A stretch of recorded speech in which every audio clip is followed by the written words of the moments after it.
What little wisdom I have in life has led me to the conclusion that when a project is right, the right people show up, the doors open, and it becomes rather effortless. Followed my heart, followed the goal, followed the dream that I had of bringing fly fishing to those that were maybe suffering from PTSD and needed an outlet. And as I said, it's somewhat about the fly fishing, but it could be fly fishing, surfing, skiing, whatever the endeavor is. I thought it was going to be all about the fly fishing, but indeed it's about far more than that.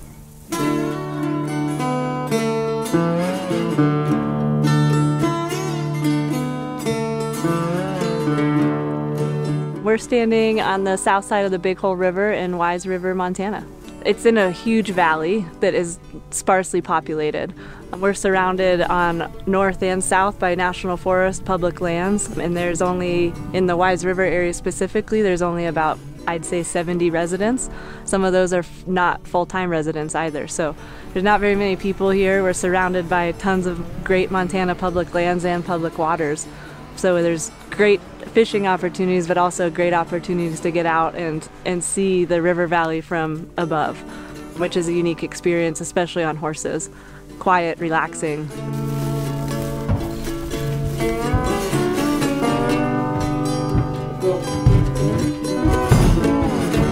You know, most of the people that live here grew up either here or near. So it's still old school community, pretty tight knit, help the neighbors.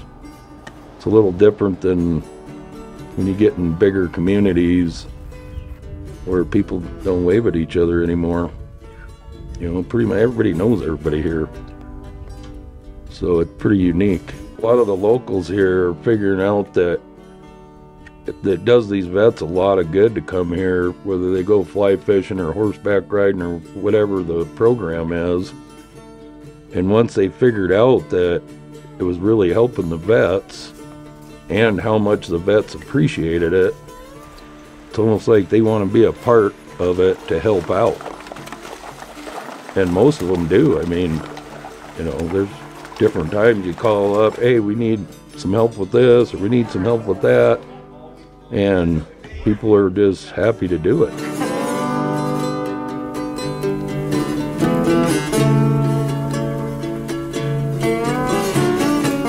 We rode about 10 miles west of where we're standing right now, overlooking the LaMarche Creek that flows into the Big Hole from the north. So we were hosted by some gracious local ranchers that let us explore their property. It's about 1,800 acres or so, and we covered almost all of it today. It was fun.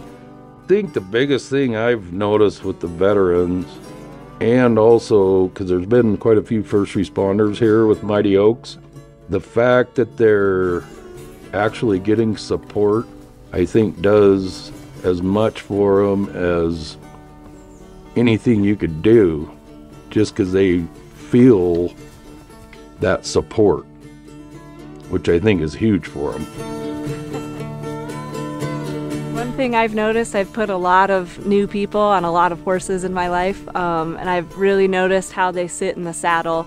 It affects them in terms of physical comfort, and it also affects the horses. So I'm always paying attention to stirrup lengths. Are their legs in the right position? Are they holding their reins correctly so they're communicating with that horse in the simplest way possible, so they don't have to think too much about steering and stopping and going. If they're sitting properly, it just all comes a lot more naturally. So I try to emphasize that early on, tell them why it's important, and then they can kind of move on with the day, and they have that in the back of their head, and it just makes it easier for the people and the animals. So I look after that a lot, and then of course just paying attention to your surroundings, making sure if there's something that might be hard for one person to navigate around, we all go the easy way, and then nobody feels like they're working too hard to get it done safely. So probably the biggest risk is a horse spooking at something, whether it's a sage grouse that flies up, or somebody grabs their hat and waves it around, or it's going to be like that unexpected one little thing. So you just watch out the best you can, try to give good instruction, cross your fingers. A lot of that.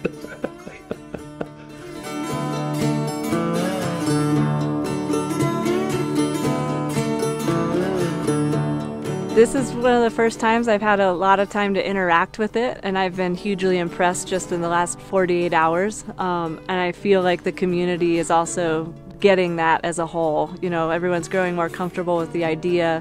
We're starting to see the veterans come out. Like on Friday night, they go down to one of the local restaurants and they get to talk with the people who live here. And so it's neat to see that interaction.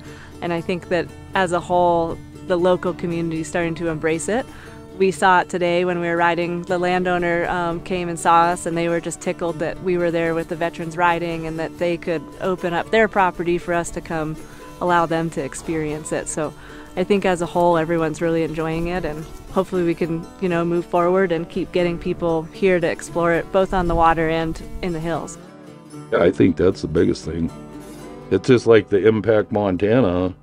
This weekend's the first time I've ever heard of that.